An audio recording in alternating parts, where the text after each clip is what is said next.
Hello friends, welcome to my YouTube channel. Today we will study about parotid gland. Parotid gland is actually located in the parotid region.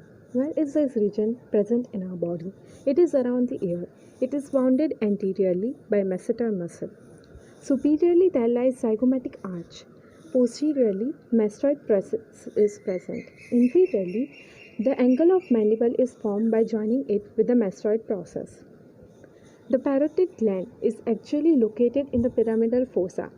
This pyramidal fossa is present posterior to the ramus of the mandible, and it is also known as retromandibular fossa or parotid pad. Parotid gland is covered by parotid capsule. Parotid capsule is made up of investing layer of deep cervical fascia. This fascia divides into two parts and forms superficial lamina and deep lamina. Superficial lamina is thick, strong, unyielding, and it is adherent to the gland. It is also made up of parotidomasseter fascia, and it gets attached to the zygomatic arch, whereas deep lamina thickens and forms stylomandibular ligament. The main function of stylomandibular ligament is that it separates parotid gland from the submandibular fossa. The deep lamina also gets attached to the tympanic plate. Before going to the relations of parotid gland, let's see the branches of facial nerve. Facial nerve enters the parotid gland and divides into 5 terminal branches. They are temporal branch, zygomatic branch, buccal branch, marginal mandibular and cervical branch of facial nerve. Relations of parotid gland. It has an apex. It has 4 surfaces, that is base, which is also known as superior surface, superficial surface, anteromedial and posteromedial surfaces. It has 3 borders, anterior, posterior and medial border. As you can see in the figure, that cervical branch of facial nerve, an anterior and posterior division of retromandibular vein enters the parotid gland. It forms the apex of the parotid gland. You can spot external acoustic meatus above parotid gland. Posterior to it, there lies the posterior border of parotid gland, which is bounded by posterior auricular nerves and vessels. Above the external acoustic meatus, there lies the base of the parotid gland, which has auriculotemporal nerve, superficial temporal artery and vein. The anterior border of parotid gland has temporal branch of facial nerve, zygomatic branch of facial nerve, upper and lower buccal branch of facial nerve, and marginal mandibular branch. It also has transverse facial artery and parotid duct.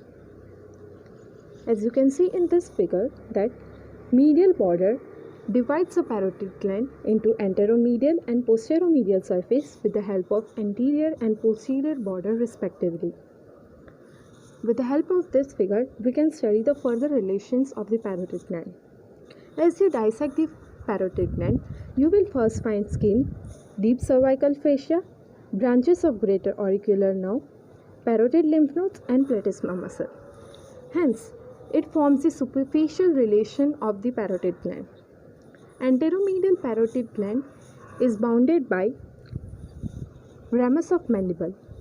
To the ramus of mandible, there lies medial pterygoid muscle and masseter muscle. Posteromedially, parotid gland has a styloid process, which has 3 muscles attached to it, that is stylopharyngeus, styloglossus and stylohyoid. It also has mastoid process, which has posterior belly of digastric and sternocleidomastoid muscle. Along with it, it has last 4 cranial nerves, internal carotid artery and internal jugular vein. The medial border of parotid gland is bounded by pharyngeal wall. Remember the most important thing, that inside parotid gland there lies external carotid artery, retromandibular vein and facial nerve. Patey's faciovenous plain. Parotid gland is divided into large superficial lobe and small deep lobe. Both the lobes are connected by isthmus of the glandular tissue, so that the gland appears edge-shaped in coronal section. The branches of facial nerve passes forward through the isthmus. The plane between the superficial and deep lobe in which the nerves and veins lie has been designated as Patty's fasciavenous plane. This plane helps the surgeon to remove the parotid tumor without damaging the nerve. Parotid duct. Parotid duct come outside the parotid gland and terminates into the second upper molar tooth. Course of parotid duct. Parotid duct passes below the masseter muscle and pierces buccal pad of fat, buccopharyngeal fascia, buccinator muscle and enters the mucous membrane and terminates into the second upper molar teeth. This tortuous course of duct provides a valve-like mechanism to prevent the inflation of the duct system of the parotid gland during excessive blowing of the mouth, as in trumpet blowing. Clinical related to parotid gland. The parotid gland is commonly infected by mumps virus, causing inflammation and swelling of the gland, which is also known as mumps. The parotid duct and its ramification can be demonstrated radiologically by injecting radio-opaque dye through a fine needle or cannula inserted in the mouth of the duct in the vestibule of the oral cavity. It is also known as parotid cellogram.